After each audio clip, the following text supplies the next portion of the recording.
Hello and welcome back to the channel where we are building a video game from scratch using Love2d and Lua.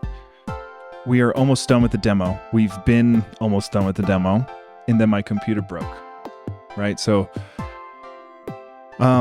took like a month for the new computer to get here, took X amount of time to get the new computer configured enough. So we're still at the same spot of our game really that we were like a month ago. So the only couple things we've got left, there's one bug on Linux I know of, and I'll show you that right now. And let's just dive into it. Okay.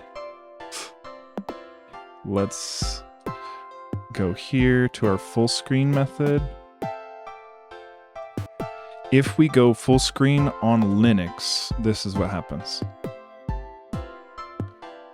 You know, so I don't know why the push library doesn't center this or actually full screen it. It looks like it's the same virtual scaling before we full screened it, so we might just be missing. I don't know what it is. I don't know what it is. So we're gonna dig and try to find why this happens. Yeah, we can blame DHH for the, I mean, to be fair, that's the only thing.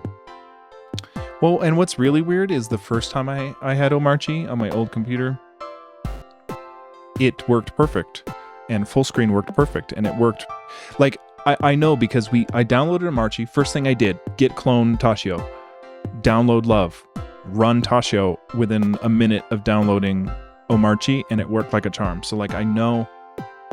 Oh, actually, you know what? I don't know if I tried full screen now that I think about it. So yeah, maybe it has been busted. Yeah. We have this full screen gets true, vsync gets true. I don't know what the issue is. I don't know what the issue is. We might just have to see if anyone else has this problem.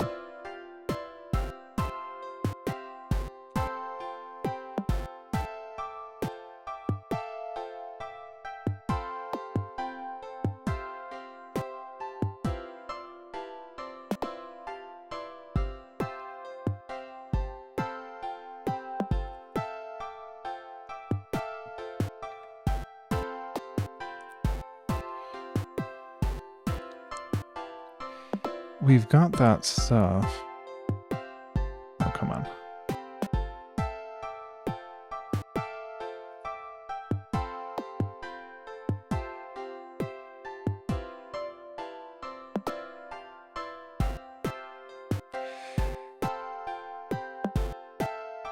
I don't know what to try.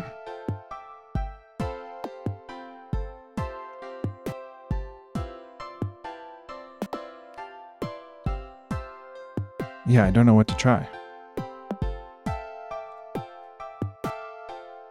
Because all we have is just the virtual width, and then the full screen should handle it.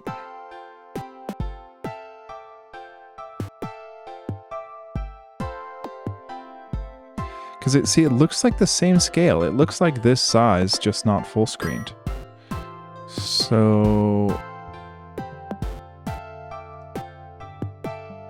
I actually do not know what to try.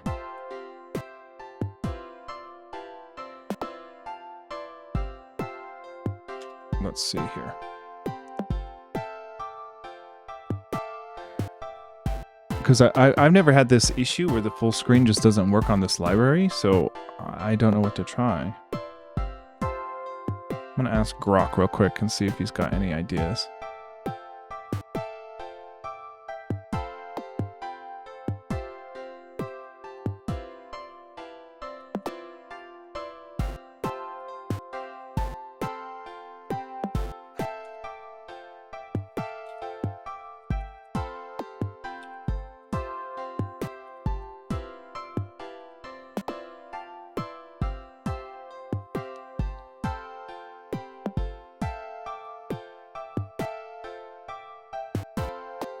There's a full screen type exclusive.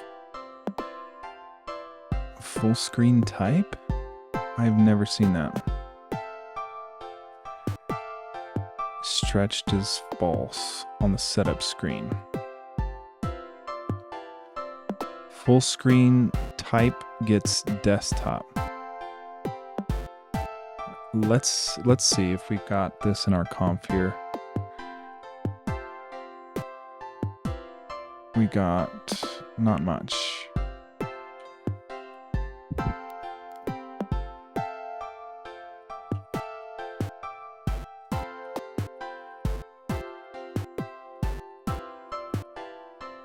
Full screen. Like, let's see if we set full screen here. No, that didn't work. So let's try that full screen type. I've never seen this.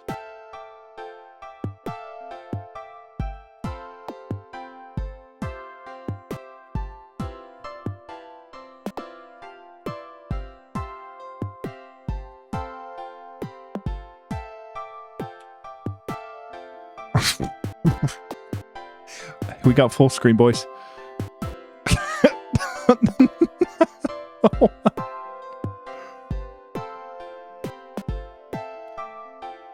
Okay, let's add that. Stretch is false. It's called a stretched on the push setup screen. Setup screen, you know, stretched.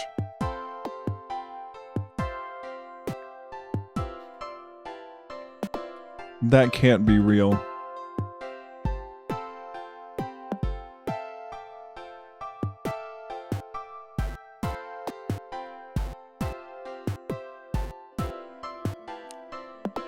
Dude.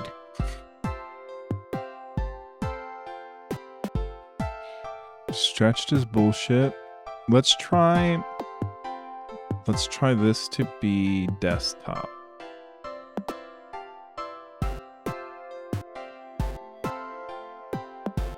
Still not it.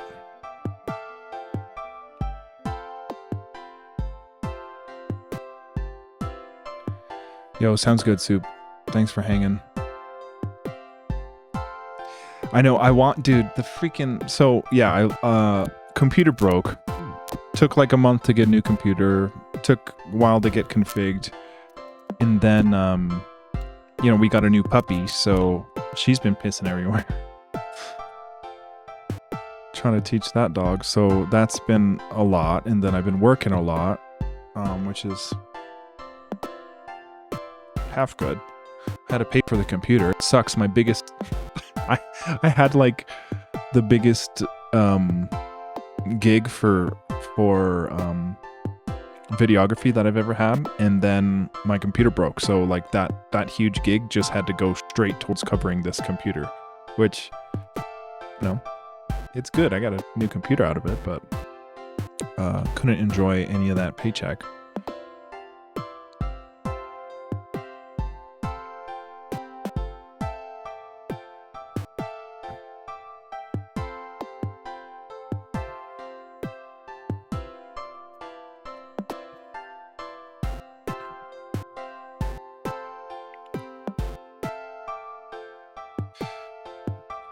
Okay, so that's not it. Stretched is not it. What the fuck, dude? Is it setting a... There's a full screen and a desktop. It seems to want to think there's a stretched variable. I've never seen that. Let's try this high DPI in the setup screen. And we'll see.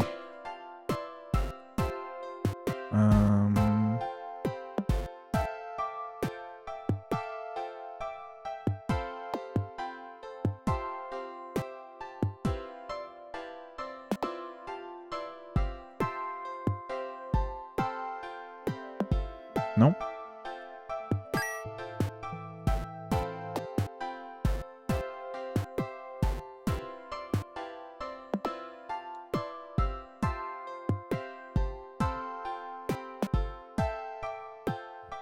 I don't know what to try. This is a OS specific bug I've never seen.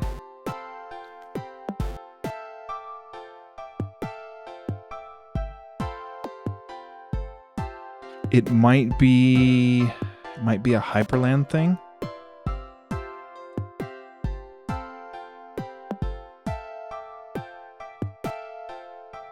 It might be a Hyperland thing.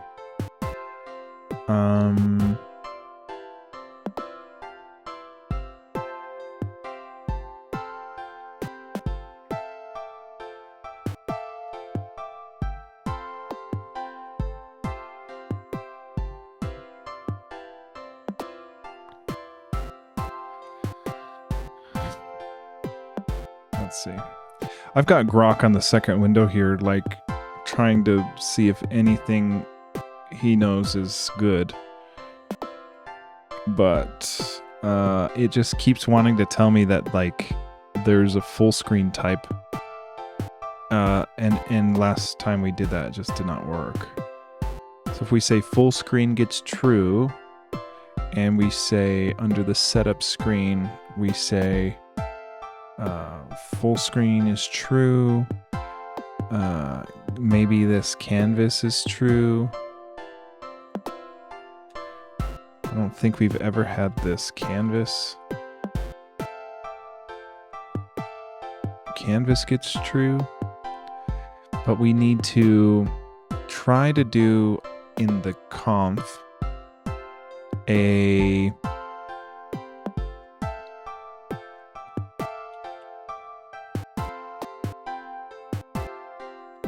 full screen type of exclusive.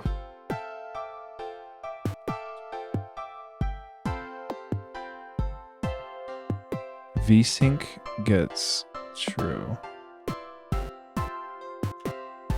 Full screen type exclusive. Yeah. Is it better? It's bigger. It's closer to being full screen. Dude. Is the top getting screwed up?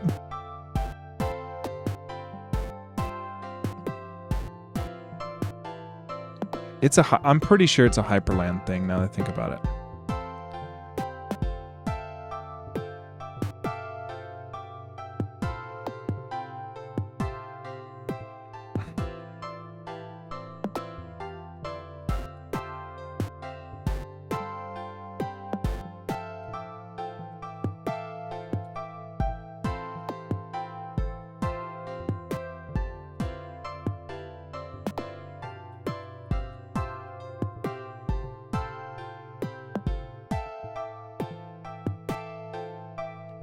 Okay. There's a solution Grok is telling me for the instead of changing anything here,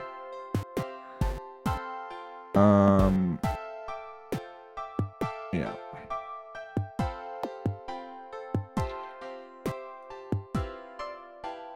That we would just change our Hyperland config,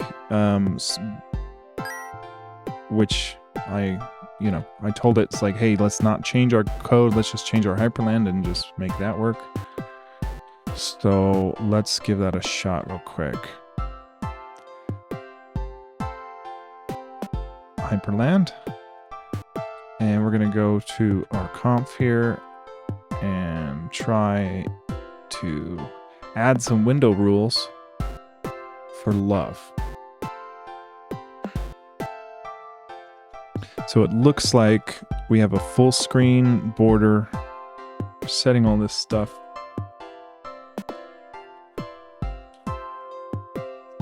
And then 100% on the window and full screen.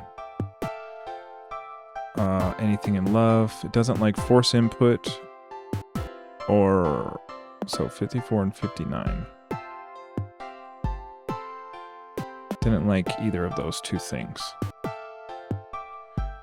Let's give this a shot.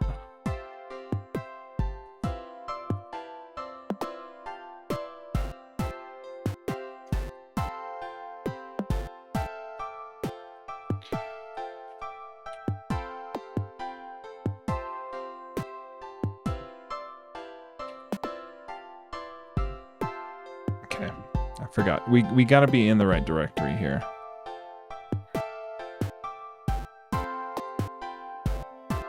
Okay, still no.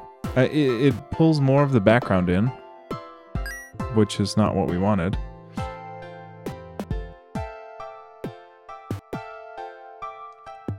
It didn't look like it. Oh, you know what? Did we reload here? Hyper CTL reload.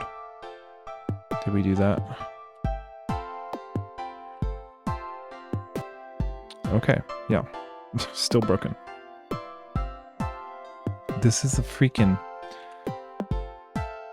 Linux exclusive, Hyperland exclusive bug. Which doesn't make for a great episode of programming.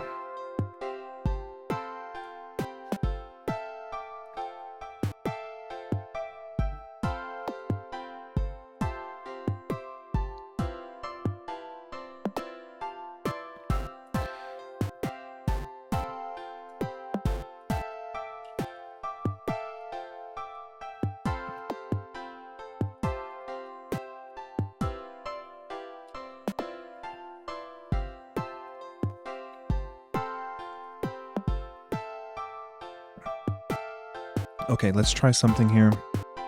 We're gonna run the game, and then if we do, I know you can't see this, but Hyper CTL clients,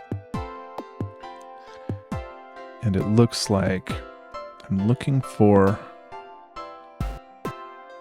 the window that this is and what it's called.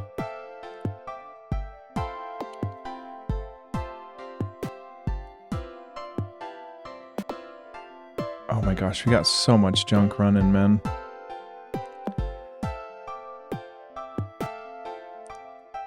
Window, what is this, man?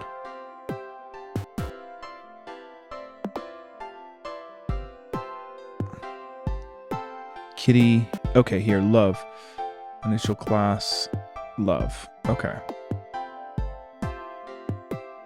It does say, yeah, it does say love. So it says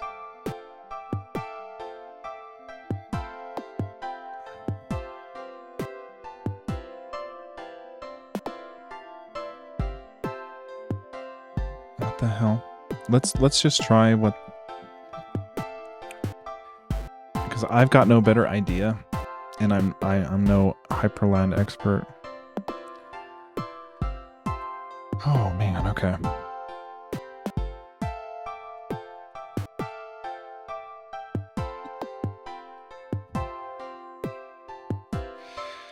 We need to suffer through this, because this is why I haven't been streaming, is because nothing's been perfect, which is a horrible excuse to not stream.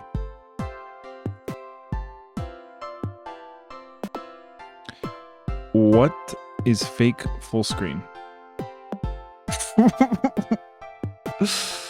Croc, what are you smoking, man?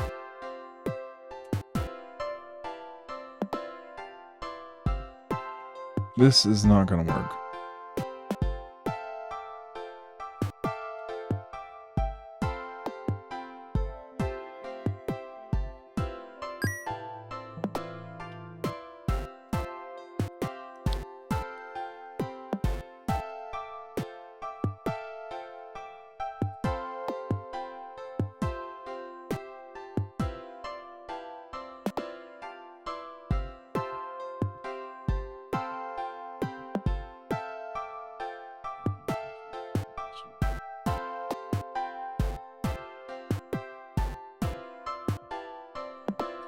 Oh, you know what? It didn't,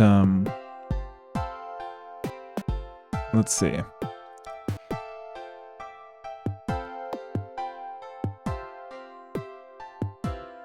Yeah, we could... How does that work, man? Game scope. I've had to use game scope before to fix some stuff, but I'm not seeing where we can do that with Hyperland.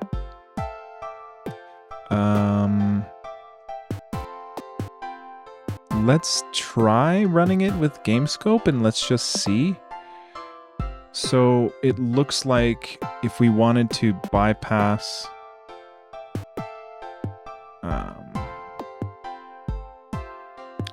let's try this. So we're gonna run, do we have GameScope? Yeah. Are you broken?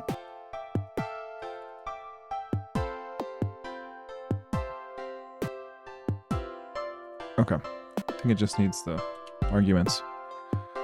Let's try this. Let's try to force GameScope to run it. GameScope with full screen with 1920 height 1080, and we give it, you have to do a space like that, love, and then we'll give it the path to Tashio, which is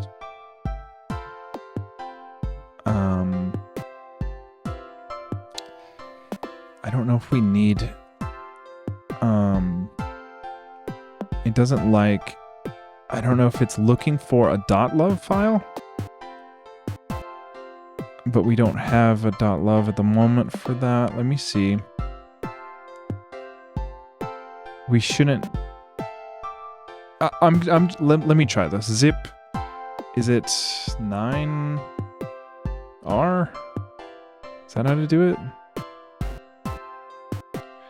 How do we? There's a command for a how to zip the love game into a .love.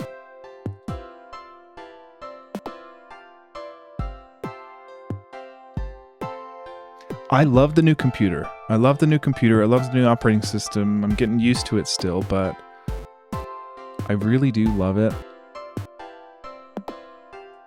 And I'm very stoked. Yeah, it was, okay, I actually had it right. It's zip9R, but then you give it the name of the .love, and then you run it in the current directory. Okay, so now let's try GameScope, and we'll give it the Tashio.love. Is that what it is? What is it under? What is it under? Capital. So, Tashio... Okay, doesn't like it. We tried.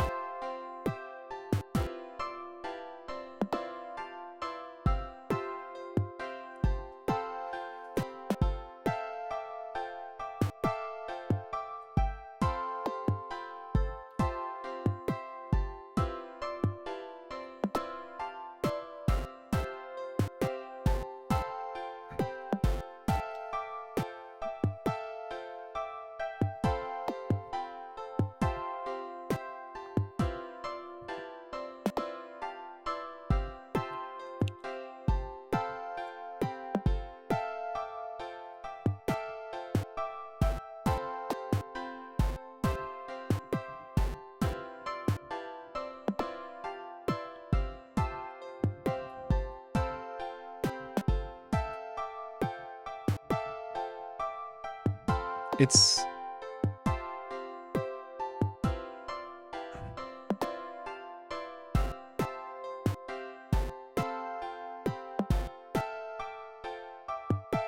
I don't know, man. I feel like I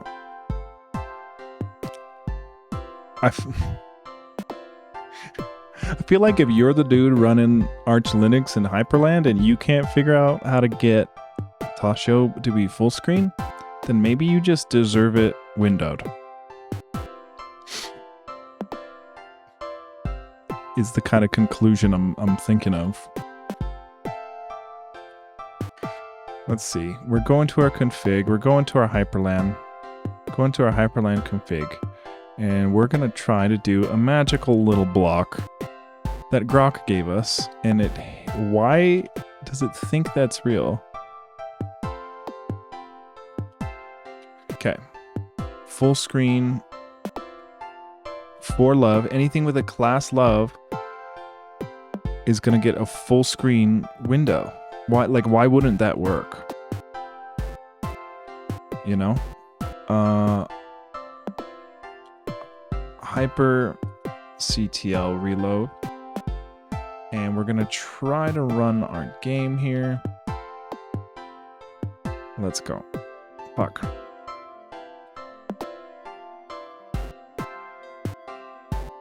Kind of like it left justified.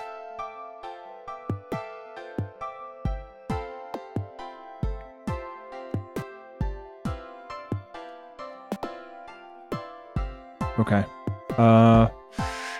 I say I'm gonna stick a fork in this, come back to it, and we'll just keep moving on with some actual development stuff. So it's just not working.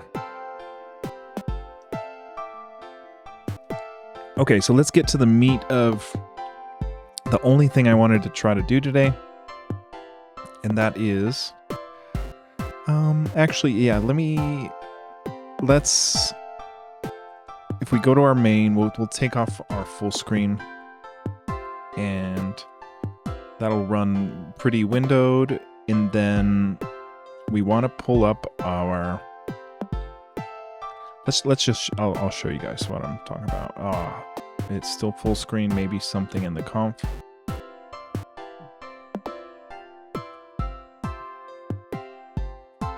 What, I open NetRW in NeoTree like a weirdo? No. There's no freaking full screen here. So did we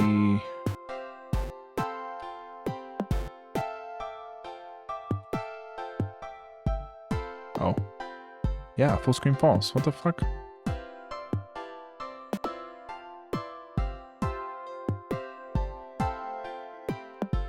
This is oh, that's Hyperland. That's Hyperland. Man, it really doesn't like Hyperland really doesn't like anything messing with it. Okay, we're gonna go.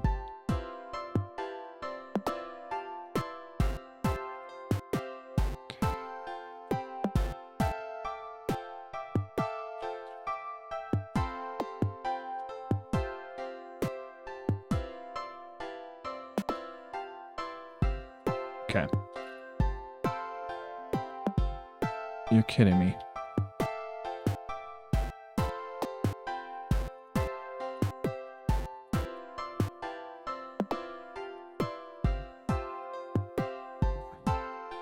Okay, main.lua full screen true, we're gonna say false. Okay, so what we're working on is a couple episodes back, I went and I added some collision detection for the geckos, but it was also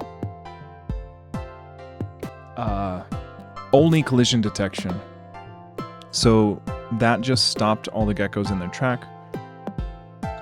Now that I think about it, this line here that says no save data exists, that happens twice in the console, so that's probably wrong. So we should make note to fix that.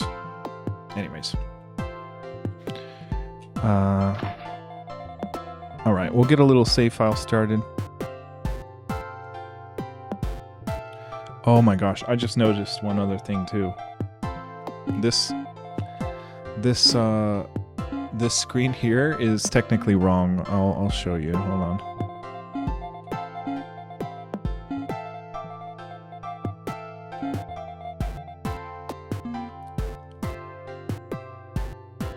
This window. See this window on the left side?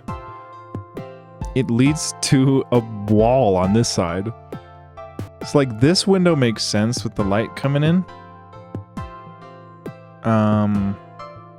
that window should not be there. That should be just a wall. So I'll fix that in the tile. That's one last thing to fix, but let's check out the geckos real quick.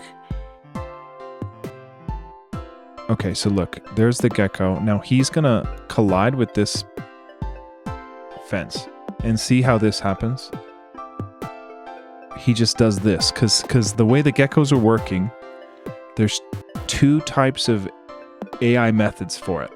And one method is horizontal tracking and the other method is vertical tracking.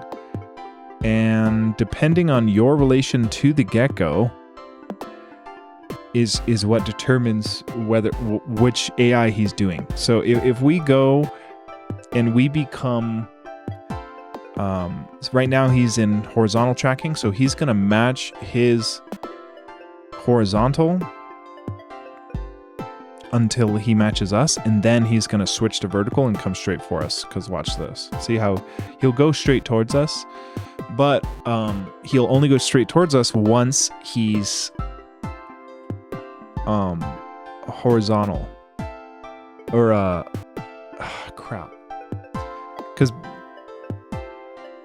yeah, we basically have it like, hey, track horizontally. Yeah, we might have to see this because it's not like he becomes only tracking vertical. He's still stuck on horizontal right here. So my idea is very simple. We just listen for that collision, and if the gecko's colliding with this collidable map object, we can have some sort of counter that, you know, make sure he's collided with something, so it doesn't trigger instantly, but if he collides here long enough for half a second, we want him to switch modes to track vertical, or actually just to switch the opposite. So like a ternary operator for the current state he's in, so that he can track, so that he can effectively chase us. Because right here it's just a little lame, right? Where he just will never get to you. So let's see what it takes. Let's see what it takes to get this fixed. I don't think it'll be bad. We need to find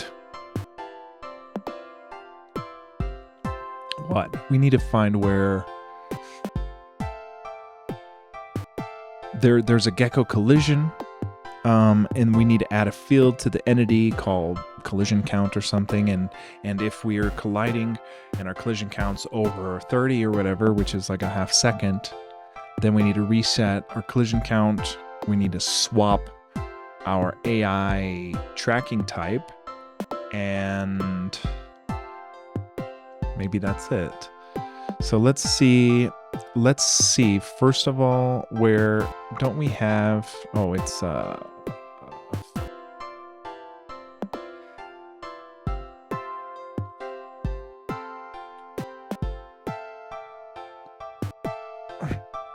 I don't have my grep search. Where's my grep search?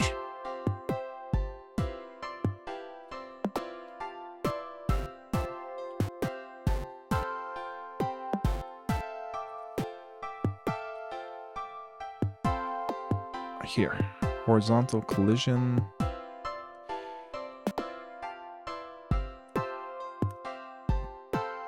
Okay, so we have an entity. Okay, no, this is for the NPCs. We're looking for the geckos, which I don't see.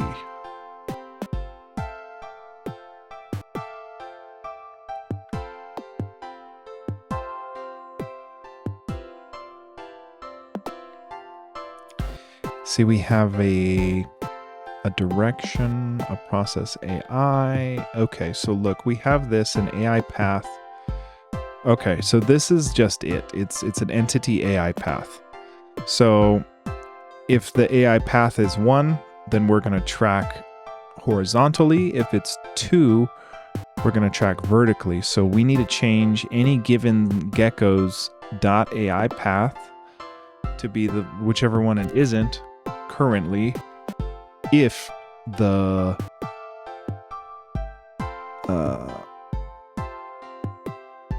collision count is thresholds reached.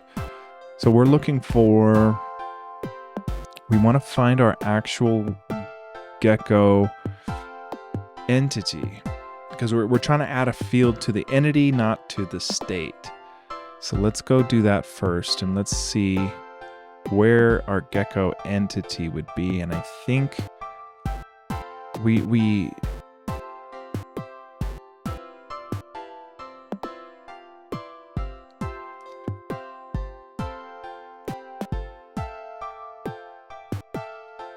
have an entity. See, so like what's weird is we don't necessarily want to put this collision count field in the entity class, because there's a lot of things that are entities, including us, and we don't need this functionality. So I want to see if we can kind of just manually insert in our entity definitions where we just give only our geckos a bonus field, which I don't see why that would be an issue. So let's see the entity defs.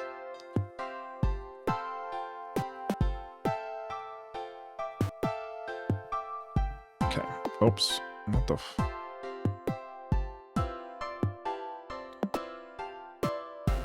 See, we don't want every entity to be having these things. See, it does have the AI path there, and we do define it. Oh, okay. We might have to do this. Yeah, okay. You know what we'll do? In our entity class, we'll say that there is a gecko collideCount, and we'll pull it from a gecko. Actually, yeah, we don't need to pull it. We don't need to pull it from the definitions. We basically, we just need to add it only on the gecko. So yeah, I think my original idea is okay for this entity defs.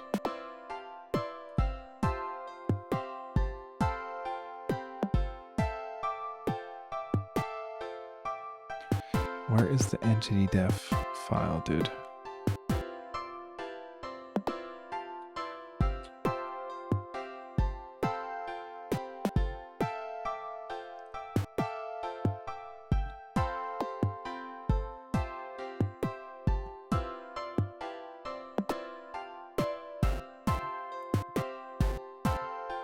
Yeah, no, this isn't it.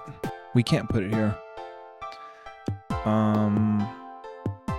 Yeah, we can't put it here. Okay, you know what? What we'll do is we'll just go here and we will do a gecko collideCount.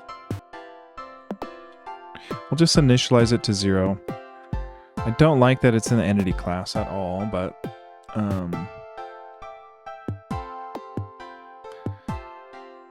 our entity class works by pulling from the definitions, and we don't have a way to kind of manually pull in fields from the defs at the moment. We only have like the key that we pass in as def, and then we have access to the fields from the definition, but it just needs to be initialized to 0. So I guess we'll just do that.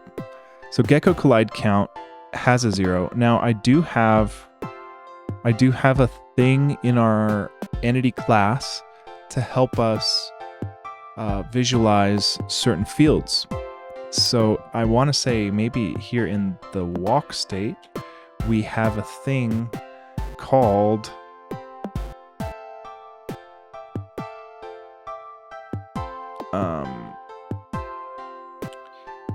where we're going to put the health, right? We're going to draw the health on the gecko so that we can see, and we should have saved it. Son of a... Here, we'll go save it real quick. At least it auto saves when you get the tunic. But see, look, oh my gosh, it saves games twice and it loads games twice, which, there we go. So there's the health. So his health is showing up now. So what I'm thinking is we'll just put the gecko collideCount as that number it's printing up. and then increment it upon the collision, and then we'll make sure that's working, and then we can work on switching the AI path at that point. So right here, we're rendering a square of the health, which I don't want to see, but we do want to put the gecko collide count. So we should have it. I should have saved again. It's okay. I've been having some like pretty intense lower stomach pain, which hasn't been good. Gotta talk to my doctor. Okay, there we go. Entity collision count. Okay, so we're rendering that collision count. Once it stops, you know, right now what's happening, it determines that collision, and then it just moves it so it's not colliding, and then it goes as normal, and it just never does anything. So let's try to find it, and we'll find the gecko collision, or what do we do? Clear.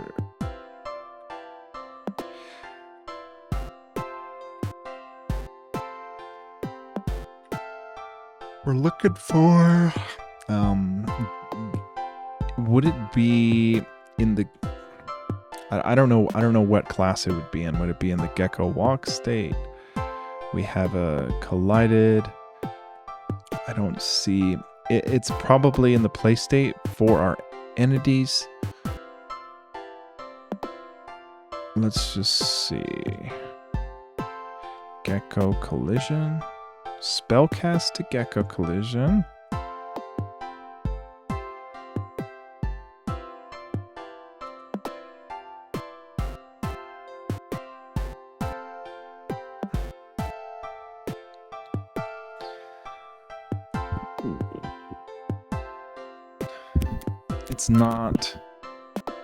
It's not the spellcast to gecko collision. It's more like, and you know what? Maybe what we can do, we can check out.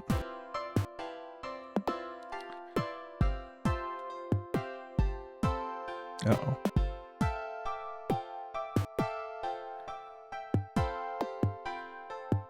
Oh no. I know we added this not long ago, so we can just find what line it was in our GitHub. Probably within the past 3 commits or so. Here we go.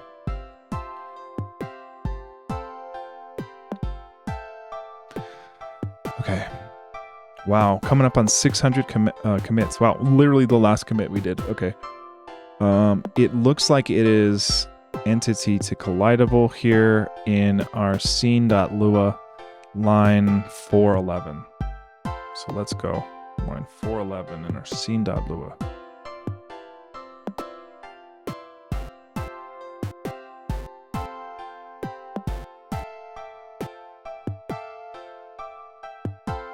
Okay.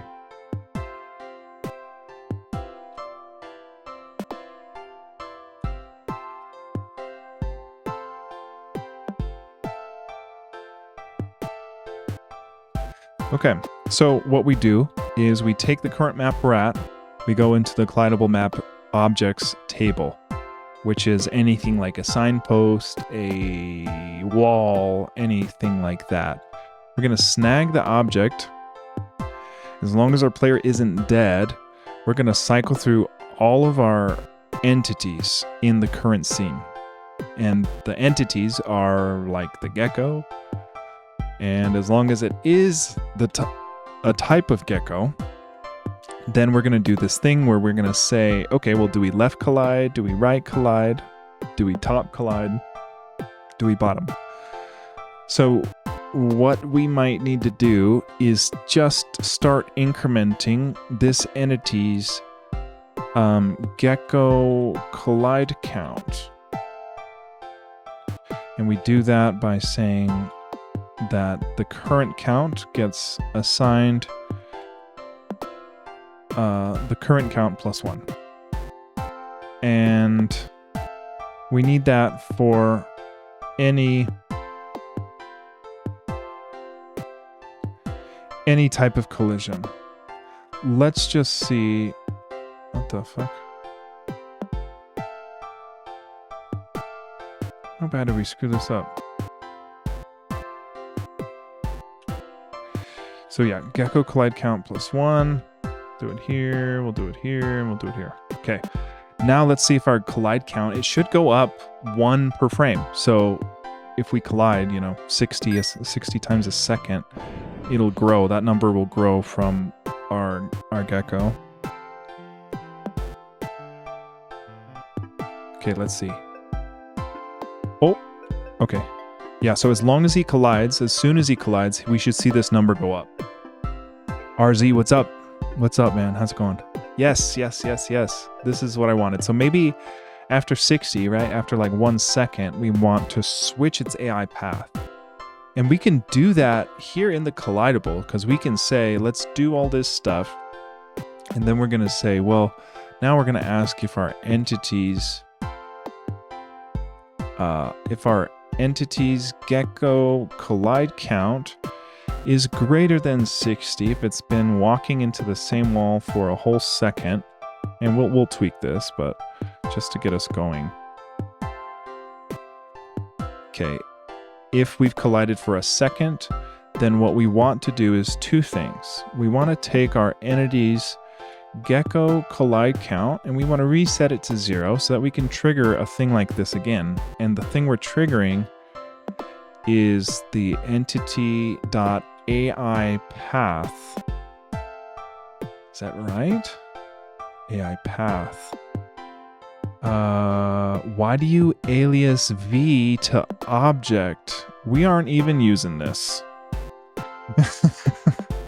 Oh wait, yeah, we are. We're doing it here.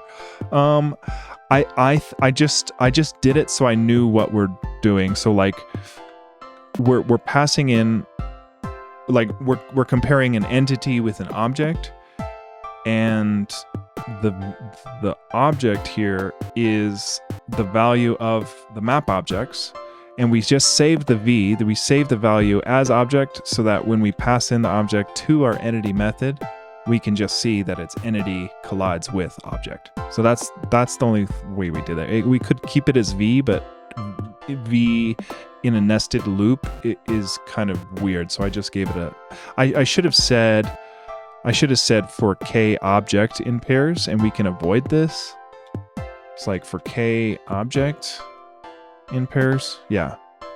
Is that what you're asking? Yeah. You're totally right. That's exactly what I should do. Okay. The dot entity's AI path, let's just say that it's just going to get assigned to 1. Let's just see.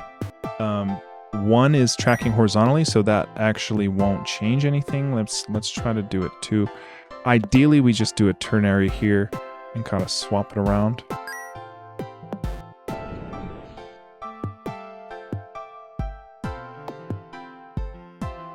RZ over here gonna make some pull requests. Fix my code. Oh my god, it freaking worked. It freaking worked. He freaking went around. Go around. It worked. Now this will only work if it's an AI path 1, which is the horizontal tracking. We need to account for both. I've not been streaming. My computer broke. Last stream I did was on my old PC right before it died. So it completely crapped out. My 13-year-old custom-built PC motherboard just crapped out completely. So I ordered a new computer. It took a couple weeks for the new computer to get here. It took a couple weeks to get the new computer configured and whatever. Still not configured all the way, but yeah, it's sad. It's sad, but it gave me 13 years. I built it. Yeah, I built it. Oh god. Yeah, I looked at the Amazon order I had for like the RAM back when I first ordered it, and it was 11 years, I think. It was 11 years.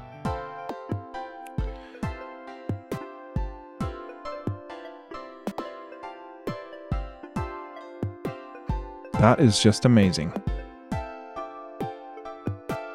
That is so cool that he'll just go up there and get me. Okay.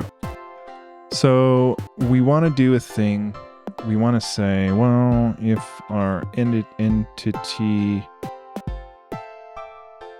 AI path is equal to 1 currently, then we're going to switch it.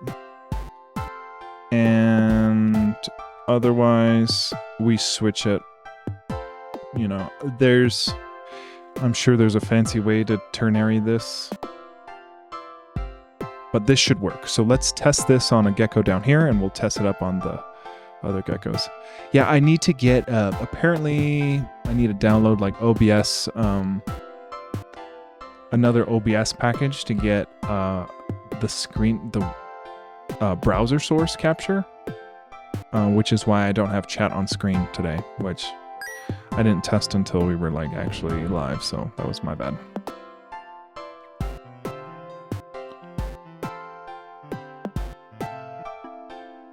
Okay, so he's tracking horizontally.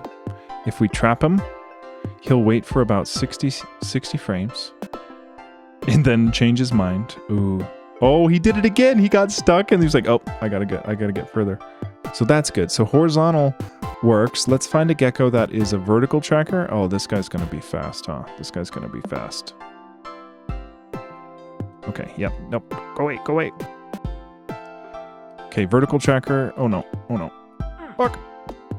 Shit. Okay, this guy is a vertical tracker. Fuck. There's not a good, I can't get in here to block him. Okay, we might have to go. There should be a vertical gecko tracker in here. Okay, there we go. Okay, there we go. There we go. Dude, look at him go. Yes, man. Oh, he's trying to find me. Oh, he got stuck. It is resetting. The vertical tracker isn't quite working. Oh, fuck. Oh, God. Well, there's a bug. Gotta clear our weather system when we die. Okay. Yeah, we got it fixed out. The vertical tracker wasn't working, huh? This guy was working.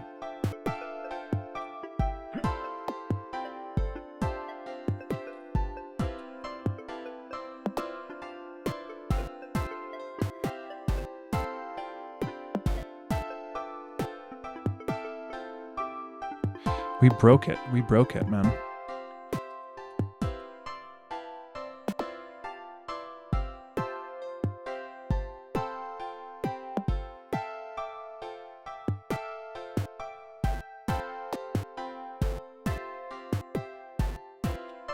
Yeah, you would think, yeah, swapping the AI path. Why wouldn't swapping the AI path work?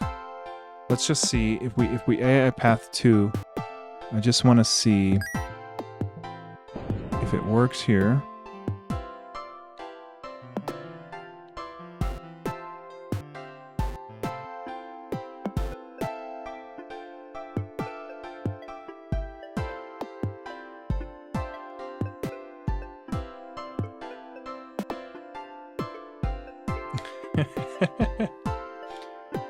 See, look at that. So once it swaps once, he becomes broken. Because now he's AI path 2 and then never comes back.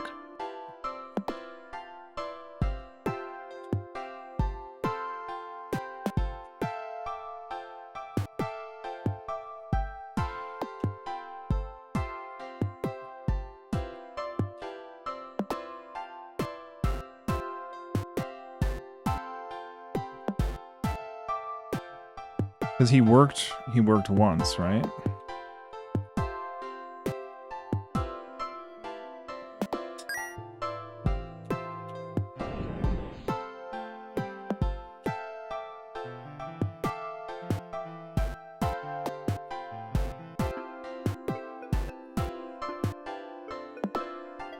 We'll print up the AI path right under his butt too so that we can see.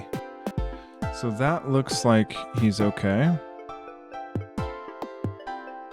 See, but look, the second time he gets it, he doesn't care.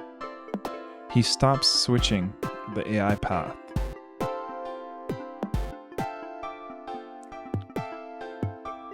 Because he's tracking horizontally now, so it's just that once he swaps, he doesn't swap back. Which, I mean, let's just be verbose about it.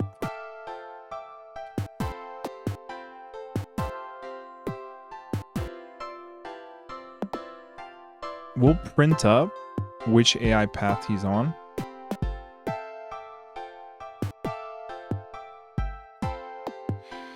Let's do that.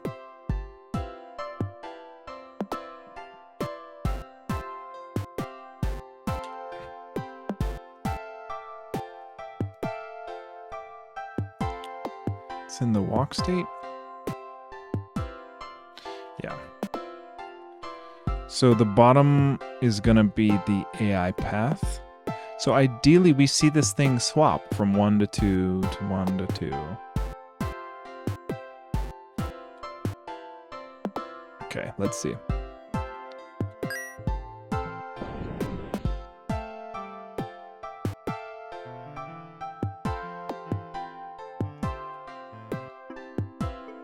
Okay, so AI path 2. Now after 60 collisions, he should go to AI path 1. So that's working, but he doesn't...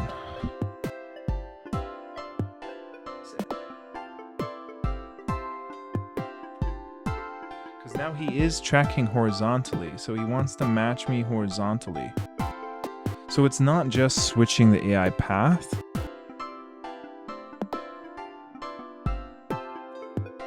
Because if he's tracking horizontal, see why?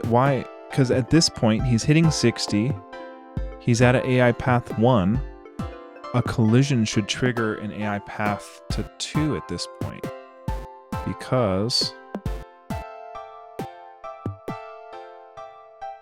our AI path was 1. We collided. If it was greater than 60, we take our path and we set our path to be 2 at this point.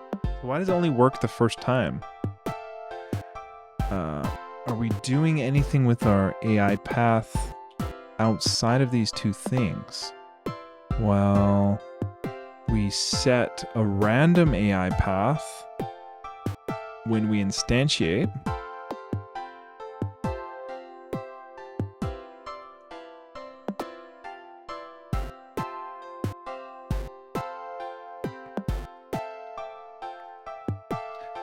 Okay. Where's this getting overwritten? I mean, it's this thing is in our scene. Okay. Well.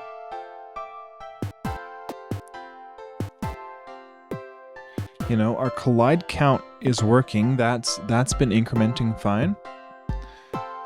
But our thing here,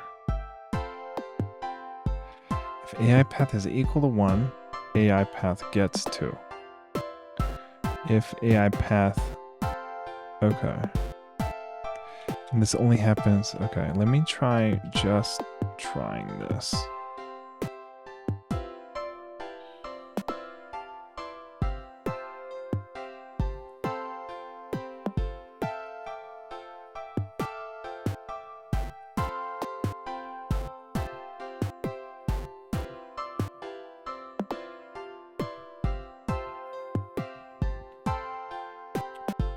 I don't know why this wouldn't be swapping.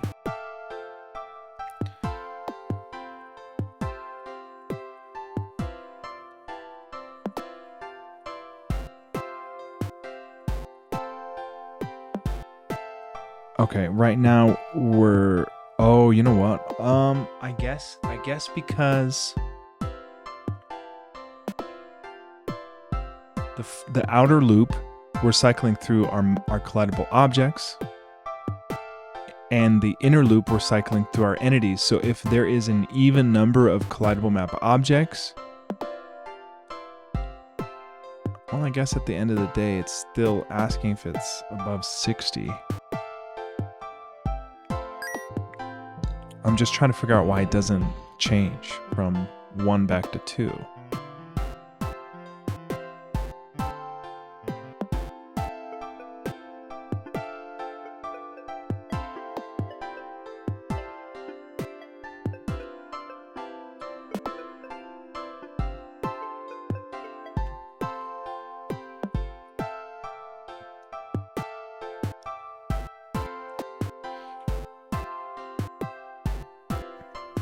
I want to say it has something to do with this nested loop in here, because what we're doing is I think it is the nested loop. I think it is the nested loop thing. So I think what I want to do is take it out of the nested loop, and we'll do a separate well,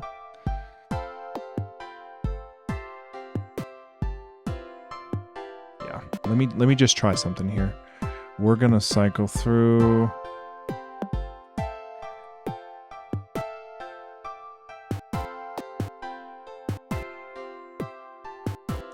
I just don't like the nested. I think it's calling certain things twice.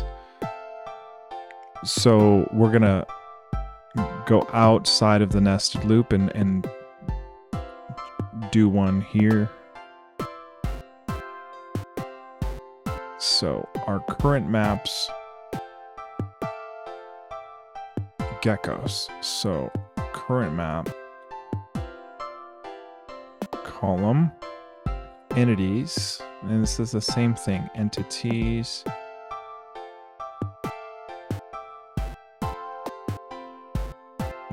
Dude.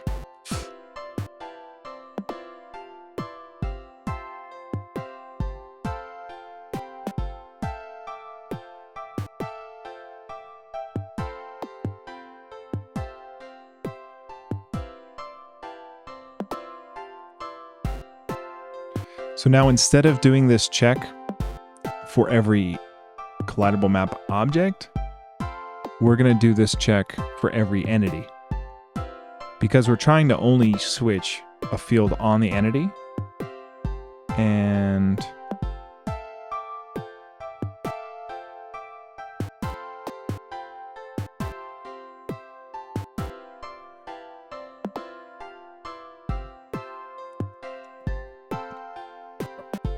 we're going to check if it's a gecko, and we're cycling through all the entities, and as long as that entity is a gecko, then we're going to do that check for the gecko collidable count.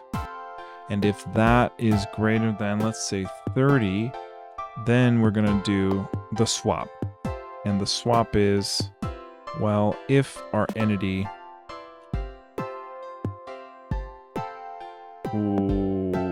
not walk speed, what is it?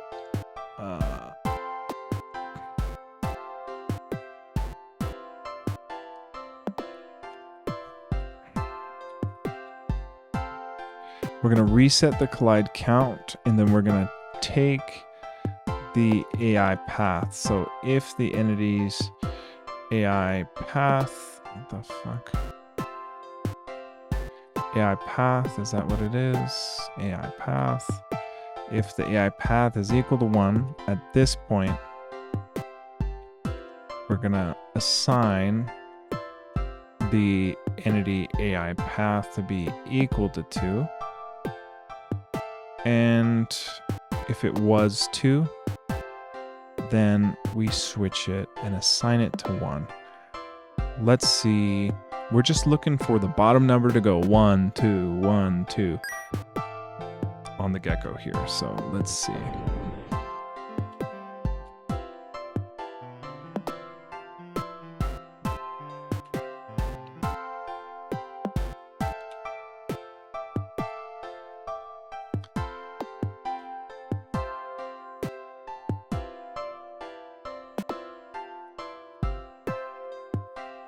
My bad.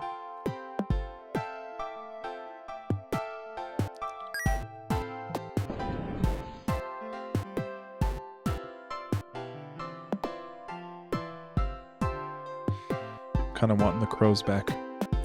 Okay, 2. That's good. That's good. We're looking for him to swap to 1 and then swap back to 2. So he's going to get stuck at 2. He swaps to 1 and 2. Okay. Well, so he does do it.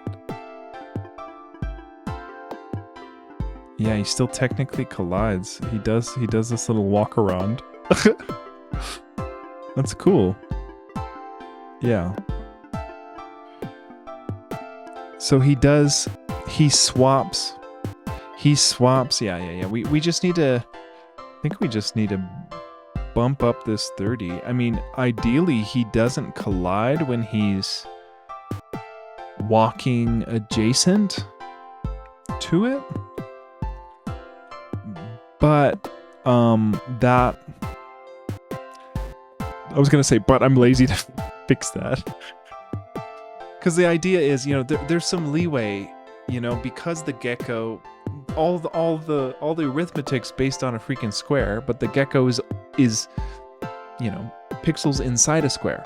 So if we just did the square AABB collision, it would collide when you were touching empty space next to the gecko because his body isn't a square. It's an hourglass or whatever. So we had to shrink the collision detection so that it would come up sooner.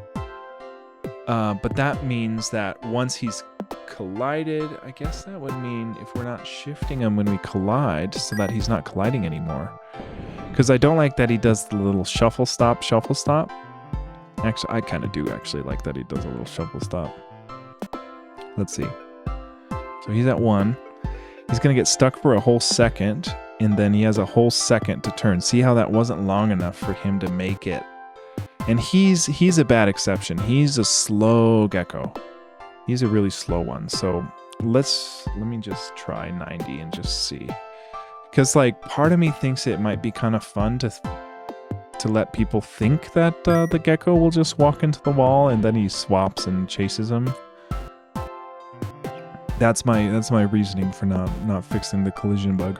I mean, to be fair, this was never meant to be in the game. It's just something I mean, I guess it is meant to be in the game. Ugh, see, he got stuck there. Okay. So look, he gets stuck, he switches, he gets stuck, he switches. That's pretty good, man. Yeah, he gets stuck. This guy's just too fucking slow. Which map is this? We took off our debug, of course, because we're working on... Okay. Yeah. I don't want it any slower. I want it actually at 60, not at 90. So I think we just need to speed him up to match it. So he doesn't get stuck. I think I want it at 60. And what we'll do is we'll just make this particular gecko a little faster. So this is the one by, Town Midway, that's him. So he is at a speed. Where's the speed? Oh, here, 9. Let's just make him 14. Okay, now we'll see if he can get unstuck in like one or two cycles. So let's see. So he gets stuck here. 1 second, he switches. Good, he got unstuck. Okay, let's just try this.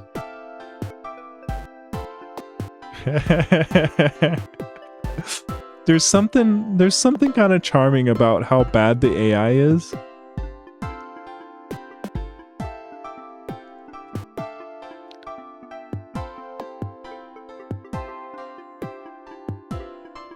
Oh my gosh, I like it. It's silly because like right there, he he thought he was gonna make it, and then he walked into a signpost again, and then he kept going. Uh-oh. It's swap. Oh, that was confusing.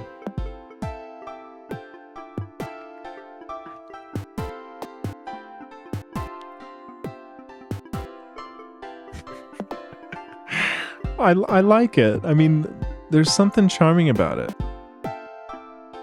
That he'll get stuck in the wall twice and then find his way.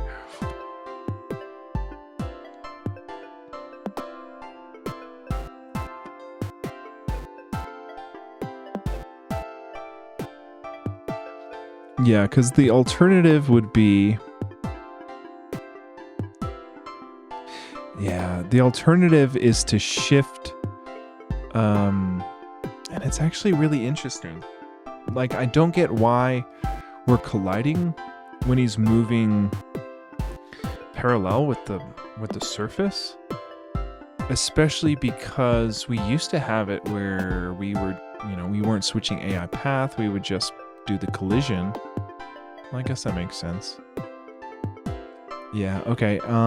Well, what we could do to fix this is upon the gecko collision, we would just, and see how we are already kind of doing this. So look, if our gecko left collides with something, we're gonna move him. Oh, we kind of have it. We're gonna move. The fuck? So in this case, the entity is the gecko, and the object is the collidable. So if our gecko left collides with the object, we want to move the left side of the gecko to be the right side of the object. And let me just try this. We're just gonna add. It's gonna add 2 pixels here, and we're just gonna see if 2 pixel buffer is enough to stop the collision from incrementing when he's moving parallel to a collidable surface object. So if the gecko right collides with an object, we want to move the left side of the gecko. Oops, not good. Left side of the gecko to be the left side of the object. So we're going to take the object's x, we're going to subtract the entity's width. So we're going to subtract a 2 pixels to get that. And then if our gecko top collides with a map object, we're going to move the top of our gecko to the bottom of this, which means we're going to plus a 2, which means on here we're going to minus 2. Let's just see if that 2 pixel buffer is enough to stop prematurely counting that collide count, which would stop the double kind of tracking issue he's been having, where he gets stuck and then repositions. Let's see. We're looking for the top number to not go up. Oh, yeah. Oh, see, it's going to take him forever to hit 60.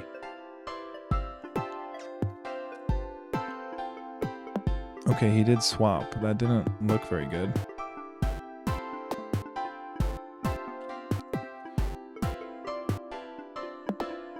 Okay, so if he goes to 2 here.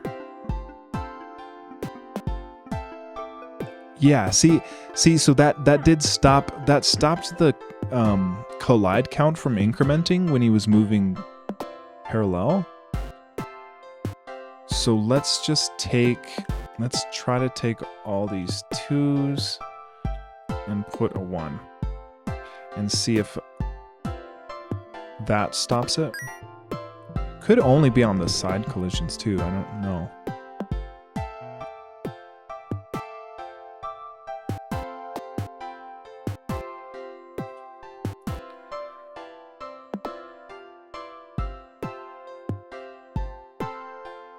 You know, we wouldn't have it that long, but yeah. Okay, let's try one more thing.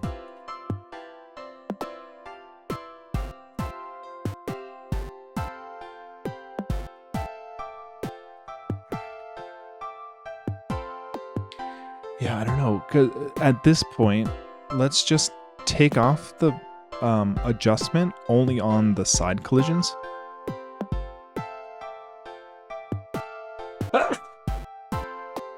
And let's see.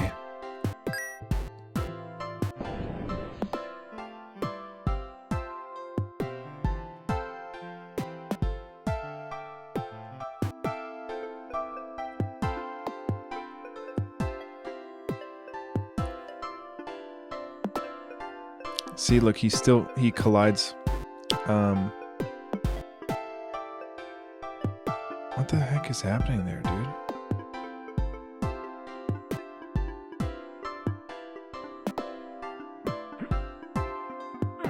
Oh, okay.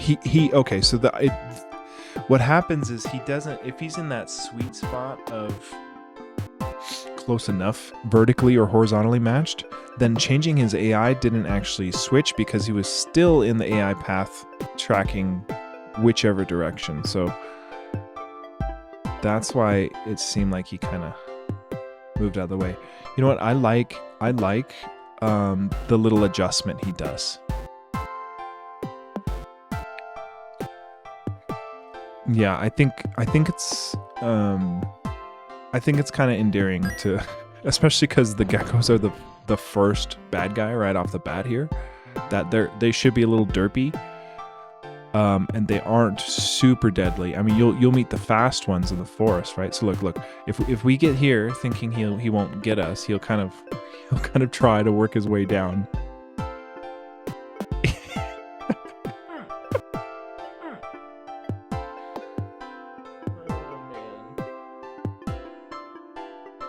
Seeing this, it's like this is you know, that shouldn't really be part of the game there, where he can push you out. I mean, that's intentional. I mean, I made it like that. You know, I didn't want the gecko to push you off screen, and I didn't want the gecko, or like, you know, if he were to knock you back into the corner, still on screen, but you're kind of pushed into a corner, then how do you walk to trigger the scene transition if you're stuck in the corner? You have to be able to walk, you know, in order to switch screens, you have to be able to walk that far. So if he knocks you out and you don't give any input, you're technically just off screen there. Let's try these. I mean, these geckos don't have much blockage, huh? Yeah, these guys don't have much blockage. It'll be fun when we get to do more complex AI stuff. The next enemy in the game are the boars. And see, the fast ones don't get stuck like that because they make so much ground in the time they were supposed to get you. Oh my god. Oh, see, look, there was his double. Oh yeah. So if you get in that sweet spot, see, look, like right there, he's horizontally tracking me because he's close enough of a horizontal. See, like there's like a little window where he won't adjust his X position because he's close enough. So if we make that little window a little bit less forgiving, like he'd have to be in, you know, instead of like a 3 pixel buffer of considering, okay, we're tracked now. So where is that? It's here in the AI path, right? AI path, and we do this AI path adjustment like right here, you know, and see, it's this +2 +2. So we have, instead of a +2 pixel buffer, if we had a +1 buffer, then there's instead of 4 pixels, because I'm thinking it's 2 pixels on the left, 2 pixels on the right, and we're going down to 1 and 1, so we went from 4 to 2, so a difference of 2 pixels buffer, smaller now. Let's see if I'm right in thinking that he would be harder to get in that stasis point, because the issue I'm trying to prevent is that if he's in AI path 1 and he's horizontally locked with me, then by the time he switches to AI path 2, if he's let's see, oh, he don't even care.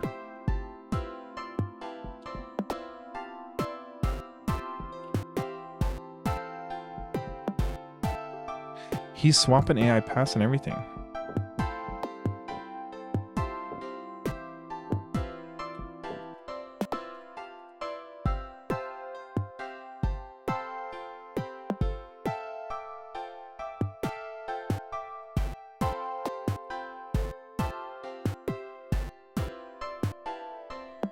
Oh shit. Okay, I think I know what I did. Okay, we just want to do these two. And these two. I swapped the AI path.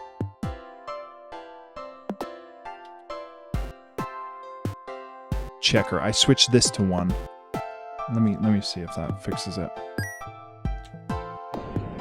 Because I was a little confused why that didn't work at all, but I just assumed it was me. It was me. It was me.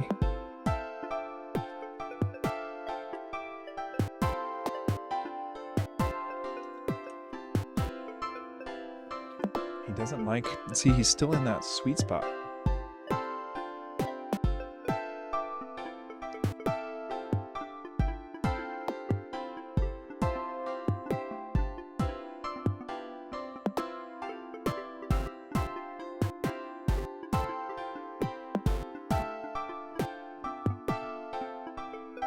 See, why does switching AI path there actually make him walk? But if we're stuck right here, switching AI path don't do shit. He is switching the AI path. So what's happening in there? We're doing this thing where, okay, we process the AI, it's corrupted, and if it's at a 1, then we check. You know, we check his directions. So here we're saying, okay, so he's tracking your X position. Then if his X position is greater than your position, set him to face left. What the fuck? If he's tracking left, if his left position is greater than Tashio, we're gonna go left, so he goes back to you. If the left side of him is to the left side of Tashio, then we go right. Yeah. Okay, so there's like a 2 pixel kind of like sweet spot where he's getting stuck and not doing anything, because in AI path 2 he's gonna be facing right because if we swap, yeah, if we do this, where if we say, well, he's only gonna be he's only gotta be 1 pixel, no, he's just gotta be any point to the left of you, then we're gonna set his X to be equal to Tashio's X. And if the left side of him plus 2, what the fuck? If this should be the right side of him, right? Okay. If the left side of him is to the right side of us, go face left. Now, if the right, we want to say if the left side of us is smaller than the left side of him, we want to go right. Okay. But before that, we need to set his entity X to be equal to our X. Okay. Now this other one, you know, if the top of us is beneath, oh, this is fucked up. This is probably why it's so jacked up. Because what we're doing, we're checking here, we're saying if the top of our gecko is beneath 2 pixels of our character, but because we're trying to define when our gecko goes up, and our gecko goes up when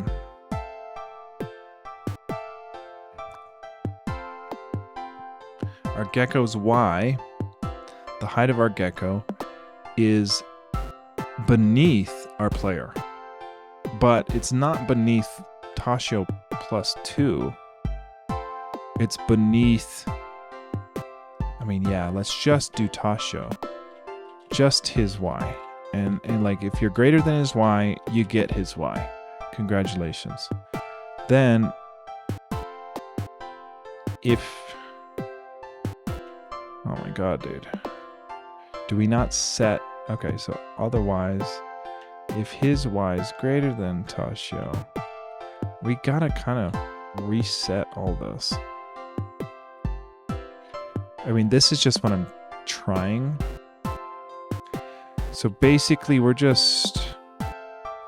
If we do this and we lock our... If we lock his y to our y, it screws things up because these conditionals are only less than or greater than, not or equal to. So we'll have to add the equal to, I'm pretty sure.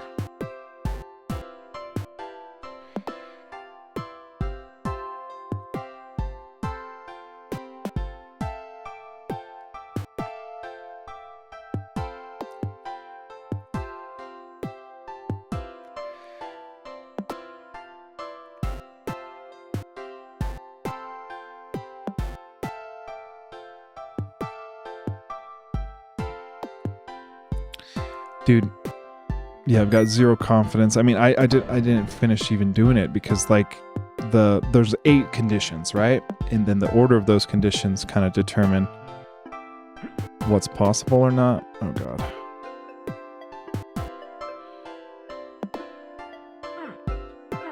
Oh god, dude. Oh god. Oh god, man. Oh god.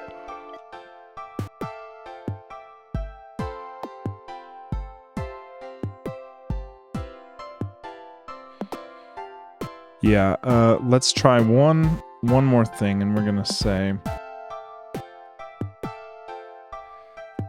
just all this. Because what we need to check also is that these are all less than or equal to, right? So less and greater than or equal to. And then less than is less than equal to.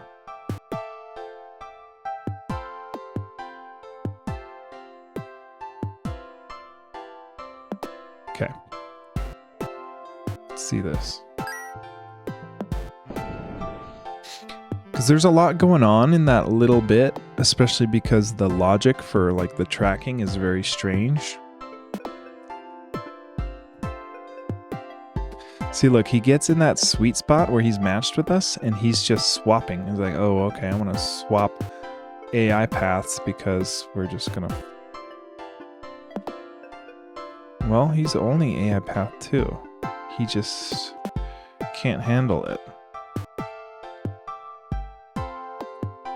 Yeah. Okay.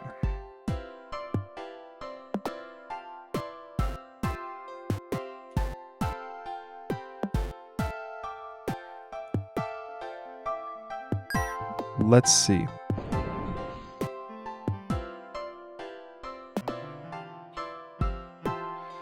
Because logically what's happening is a sort of it's like a stalemate with his Y positions. If we're far enough off, he'll adjust. Well, see?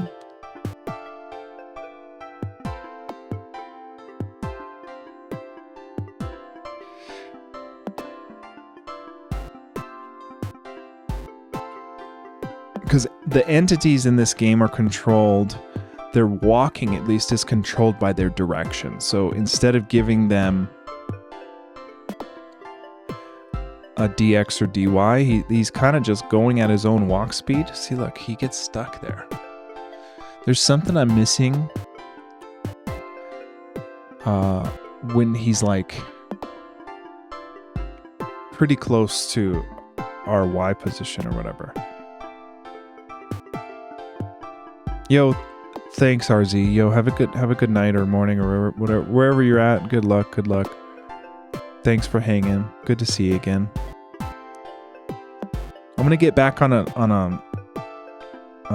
consistent streaming schedule, so I'll be around. Okay.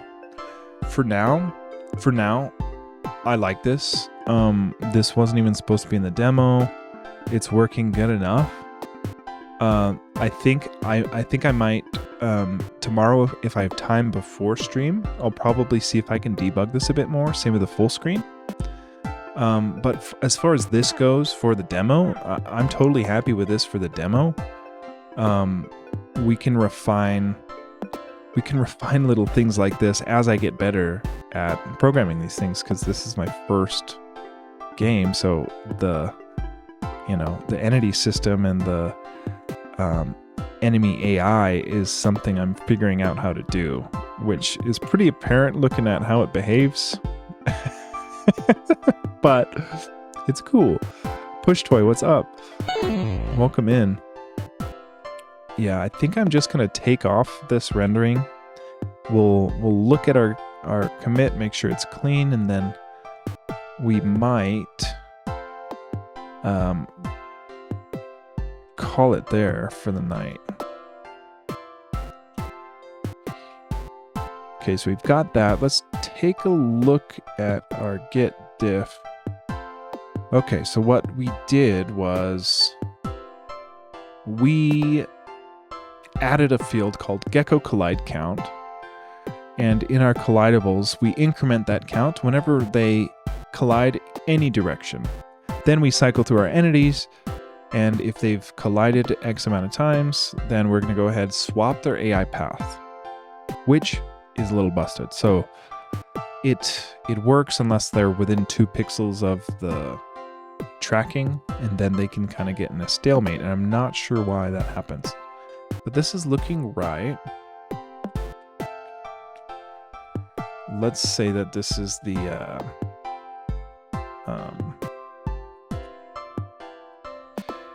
we add gecko AI swap. Push Toy, this is, I mean, I started with prototype games. I'll show you in a sec here. I'll show you. Add gecko AI path swap upon collisions. Oh no. What do you do?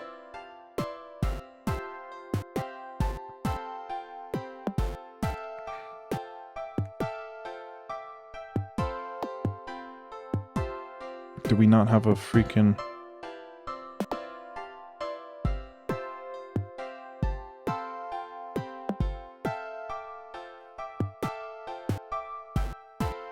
We've got...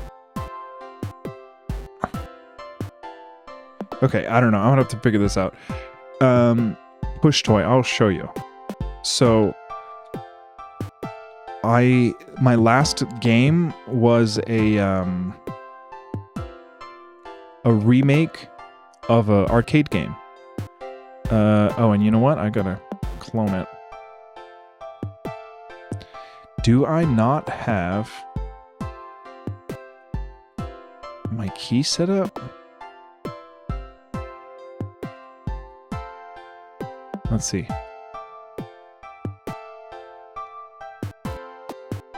Doesn't like the SSH. Yeah, it doesn't like the SSH.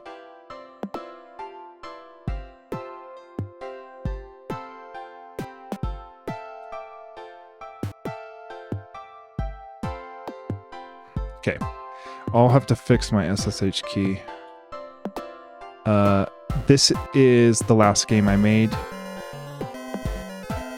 and it was a remake of arcade game Joust. So I did not have creativity in the sense of here's what I want to do. I had creativity in the sense of how do I do this. So this is the only game I've made. I made, you know, a prototype board game also, but the game I'm currently building is my first like game that I've come up with. So this, you know, this was just I just made this from watching the original and trying to figure out how to program it. So that took me a year and a half That took me like a year and a half to recreate this, but I've got everything. I mean, I've got like a leaderboard. I've got like 30 waves. I've got the lava rising. I've got the platform attraction. I got the lava monster. I got eggs hatching. I got other, you know, tiers of enemies. I've got 2-player mode. So there is a bunch of stuff in here. So like, look, the eggs will hatch. I mean, I'm sure if you know Joust, it's just Joust. But look, the buzzards will fly in and come get this. Yeah, there we go. Oh, that's cool. This was a great project, man. This taught me so much. Yeah, this is in Love2d and Lua as well. Yeah, source code is all on my GitHub. If you want to see the nastiness that is my programming. But yeah, so this was like... I consider this to be my first game, but this is a remake, so it's not really mine, you know? I mean, I implemented it wholly myself, but it's not mine. So I wanted to make, I basically, you know, games just take forever to make. They just take forever to make. And I didn't want,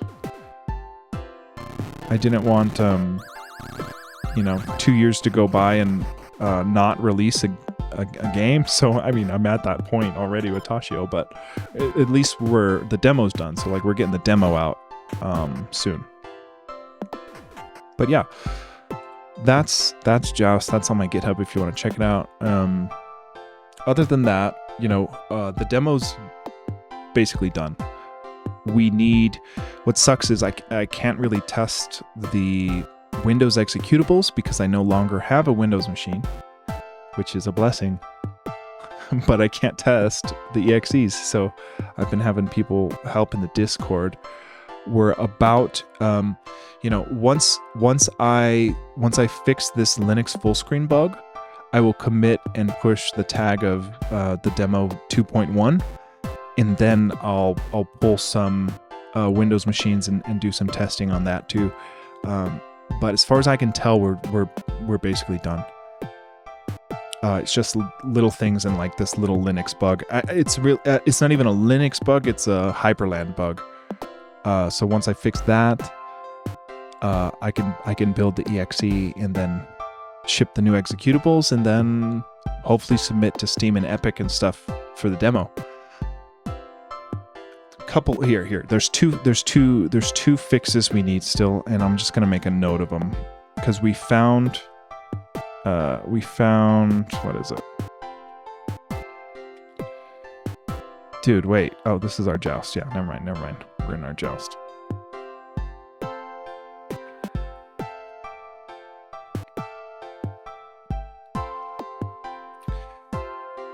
Yeah, the only thing we need is a weather system flush upon death, and there was one other thing. Oh, we need full screen, a Hyperland fix, and the window in the museum, yeah. So,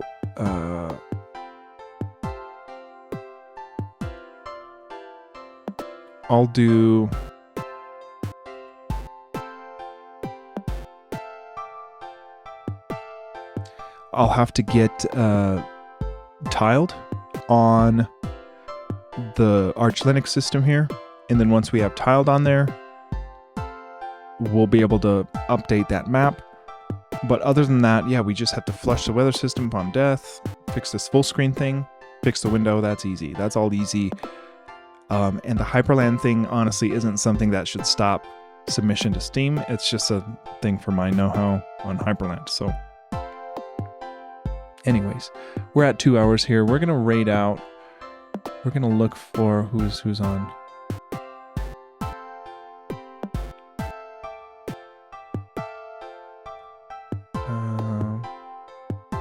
Any game dev going on?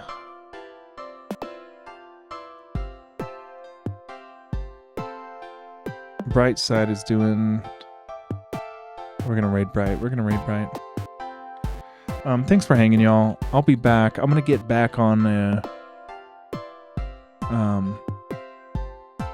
streaming schedule now that my computer is existing. My computer completely died, so we're gonna try. Did it work? Yeah, I'm gonna get back streaming more consistently.